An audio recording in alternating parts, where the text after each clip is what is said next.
एक समय की बात है, एक हाथी की मृत्यु हो गई। मृत्यु के बाद हाथी की आत्मा यमलोक पहुंची। तब वहां पर हाथी के कर्मों का लेखा जोखा निकाला गया तो पाया गया कि हाथी अपने जीवन में काफी अच्छे से रहा है। तब यमराज ने हाथी से कहा, अरे हाथी, तुमने तो अपने जीवन में कोई बुरे कार्य नहीं किए हैं। तुम्हारे कर्म भी काफी अच्छे रहे हैं। इसलिए मैं तुमसे तुम्हारी इच्छा पूछ रहा हूँ। बताओ, तुम्हें क्या चाहिए? तुम्हारी सबसे बड़ी मनोकामना क्या है? यमराज जी, अगर वाकई में आप मेरे कर्मों से प्रसन्न हैं और अगर मेरा दूसरा जन्म होना है तो मुझे किसी भी जीव में जन्म दे दीजिए, लेकिन मेरे ऊपर किसी मनुष्य का अधिकार ना हो। मैं मनुष्य के बंधन में ना रहूं, क्योंकि मनुष्य के साथ रहना सबसे कठिन कार्य होता है। हाथी की इस बात को सुनकर यमराज काफी हैरान हो जाते हैं। वो कहते हैं, तुम्हें क्या कर रहे हो गजराज? मैं तो यही जानता हूँ कि मनुष्य जाति सबसे अच्छी होती है, वो सबसे ज्यादा बुद्धिमान होते हैं। तब हाथी कहता है कि यमराज जी, यही तो परेशानी है कि मनुष्य जाति सबसे ज्यादा बुद्धिमान होते हैं। आपको इंसानों के विषय में शायद ज्यादा जानकारी है नहीं, इसीलिए आप ऐसी बातें कर रहे हैं। कैसी जानकारी नहीं है मुझे? तुम खुद देखो कि यहाँ पर कितने मनुष्य खड़े हैं। उन्हें उनके कर्मों के अनुसार जो मिले उसे बिना किसी परेशानी के स्वीकार करते हैं। ऐसे में हाथी कहता है कि महाराज, मतलब आपको अब तक किसी जीवित इंसान से पाला नहीं पड़ा है। ये तो मृत है। ये तो सिर्फ मनुष्य की आत्माएं हैं। किसी जीवित मनुष्य से मिलिए तो आपको पता चले ना। ऐसे में यमराज काफी हैरान हो गए। तब यमराज ने कहा, ठीक है, तुम्हारी बात को आजमाने के लिए मैं तुम्हारे मालिक को यही जीवित मंगवाता हूँ। अगर तुम्हारी बात सत्य निकली तो तुम जो कहोगे मैं वैसा ही करूँगा, लेकिन अगर तुम्हारी बात गलत साबित हुई तो तुम्हें वापस उसी मालिक के पास जाकर रहना होगा जहाँ तुम पहले थे। हाथी ने यमराज की शर्त मंजूर कर ली। यमराज को भी हाथी की बातें काफी दिलचस्प लगी और वो किसी जीवित मनुष्य से मिलकर उसके बारे में जानने को उत्सुक हो गए। उन्होंने अपने यमदूतों को आदेश दिया, जाओ, जाकर इसके मालिक हीरालाल को जीवित ले आओ। आज्ञा मानकर 4 यमदूत हाथी के मालिक को लेने धरती पर पहुंच गए। लेकिन अब उनके सामने परेशानी ये थी कि जीवित मनुष्य को लेकर जाएं तो जाएं कैसे। इसीलिए वो लोग उसके सोने का इंतजार करने लगे। जब हाथी का मालिक पलंग पर सो गया तो उस यमदूतों ने पलंग सहित उसे उठा लिया और यमलोक की तरफ उड़ चले। थोड़ी देर बाद जब हरीलाल की नींद खुली तो उसने खुद को आसमान में उड़ते हुए पाया। नीचे देखा तो धरती नजर भी नहीं आ रही थी।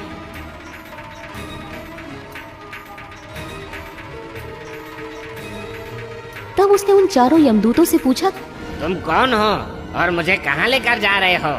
हम यमदूत हैं और तुम्हें यमलोक लेकर जा रहे हैं। तब हरीलाल कहता है, यमलोक तो लोग मृत्यु के बाद जाते हैं, लेकिन मैं तो जीवित हूँ। इस पर यमदूत ने कहा, आज वहाँ पर जीवित व्यक्ति की ही जरूरत है। दरअसल एक हाथी ने यमराज से कहा है कि जीवित व्यक्ति को लेकर आओ, तब आपको पता चलेगा। अरे, वो तो मेरा हाथी है जिसकी आज ही मृत्यु हुई है, लेकिन उसने मुझे ऊपर बुला लिया। तब परेशान हरीलाल ने कोई तरकीब लगाने की सोची ताकि उसका जीवन सुरक्षित रहे। इधर उधर देखने पर उसे उसके पलंग पर ही एक कलम और कागज मिल गया। उसने उस पर कुछ लिखा और थोड़ी देर में ही वो यमलोक पहुंच गया।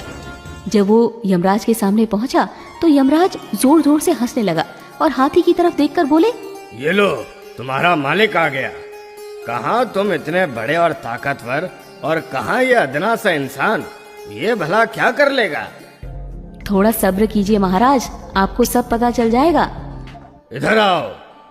लेकिन बीच में ही रुककर हरीलाल कहता है, यमराज जी, क्या आपको पता है कि मैं कौन हूँ? तब यमराज कहते हैं, मैं तो सिर्फ इतना जानता हूँ कि तुम इस हाथी के मालिक हो। इसके अलावा मैं तुम्हारे बारे में कुछ नहीं जानता। अब तुम ही बता दो कि तुम कौन हो। तब हरीलाल वो कागज यमराज को देते हुए कहता है, ये लीजिए, आप खुद ही पढ़कर जान लीजिए कि मैं कौन हूँ। ये वही कागज था जिस पर उसने आते हुए कुछ लिखा था। जब यमराज जी ने वो कागज खोलकर पढ़ा तो हैरान रह गए और अपने सिंहासन से नीचे उतर आए। इसके बाद यमराज ने खुद हरिलाल को अपने सिंहासन पर बैठा दिया। जैसे ही वो सिंहासन पर बैठा, उसने सबसे पहले यमराज से कहा, यमराज जी, आज से यमलोक पर से आपका शासन खत्म हुआ। आज से मैं यहाँ का राजा हूँ। मैं जैसा कहूँगा हर किसी को वैसा ही करना होगा। तब हाथी कहता है कि अब देखिए यमराज जी, आगे आगे होता है क्या। तभी हरिलाल कहता है कि अब से स्वर्ग और नरक का झंझट खत्म, सभी के सभी स्वर्ग जाएंगे। अब देखते ही देखते नरक में रहने वाले सारे लोग स्वर्ग में आ गए। अब नरक का द्वार बंद कर दिया गया। जिस किसी की भी मृत्यु होती तो सीधा स्वर्ग जाता। इधर हरिलाल मन ही मन में ये भी सोच रहा था कि जिस दिन मेरी सच्चाई यमराज के सामने आएगी, मुझे मार दिया जाएगा। ऐसा सोचकर उसने दान पुण्य करने शुरू कर दिए। चित्रगुप्त से कहा कि ये जितने भी प्राणी हैं, उनका हिसाब किताब करके मुझे बताओ कि किसने कितने कर्म और किसने कितने कुकर्म किए हैं। तब चित्रगुप्त ने सबके बारे में बता दिया कि किसे कौन सी सजा मिलनी है। तब हरिलाल ने चित्रगुप्त से कहा, इन सब की सजा माफ कर दो, किसी को कोई सजा नहीं होनी चाहिए। तब हरिलाल हाथी की ओर देखकर बोलता है, क्यों गजराज, कैसे हो? तुम्हारी मृत्यु हुई तो मुझे भी अपने पीछे बुला लिया। तब हाथी हरिलाल के नजदीक जाकर बोला कि मालिक, नीचे तो आप मेरे मालिक थे, लेकिन एक बात बताइए कि आप यमलोक के मालिक कैसे बन गए? तब हरिलाल ने कहा, ये राज की बात है, तुम्हें कैसे बता दूं? मालिक, मुझे भी इंसान बना देना, नीचे जाकर आपका नौकर बनकर रहूंगा, लेकिन ये राज मुझे बता दो। तब हरिलाल ने उसे बताया। जब यमदूत मुझे लेकर आ रहे थे तो मैं काफी डर गया था। संयोग से मेरे पास एक कागज था। मैंने उस पर लिख दिया कि यमराज धरती से जो मनुष्य आपके पास आ रहा है, उसे अपना सिंहासन दे देना, और उसके नीचे मैंने भगवान विष्णु के हस्ताक्षर कर दिए। अब तो हाथी इंसानों की बुद्धिमानी से और भी ज्यादा हैरान हो गया। फिर उसने हरिलाल से कहा कि मालिक, कृपा करके मुझे इंसान ही बनाना, मैं आपका नौकर बनकर रहूंगा। ठीक है, लेकिन ये बात किसी को मत बताना। हाथी ने भी हाँ में सर हिला दिया। धीरे धीरे करके 7-8 दिन बीत गए। स्वर्ग में लोग बढ़ते जा रहे थे, नरक बंद था। कुछ ही दिनों में पूरे देवलोक में ये बात फैल गई कि अब नरक का अस्तित्व खत्म हो चुका है। इधर स्वर्ग की अप्सराएं भी परेशान हो गई थी। वो सब अजीबोगरीब मांग करते रहते थे उनसे। कोई कहते चाय ला कर दो, तो कोई कहता कॉफी ला कर दो। वो परेशान थी, लेकिन वो कर भी क्या सकती थी। उधर भगवान सोच में पड़ गए। यमलोक में ऐसा कौन आ गया है जिसने मेरे सारे नियमों को तोड़ने का काम किया है? आखिर कौन है वो जिसने सारी व्यवस्था को तहस नहस कर दिया है?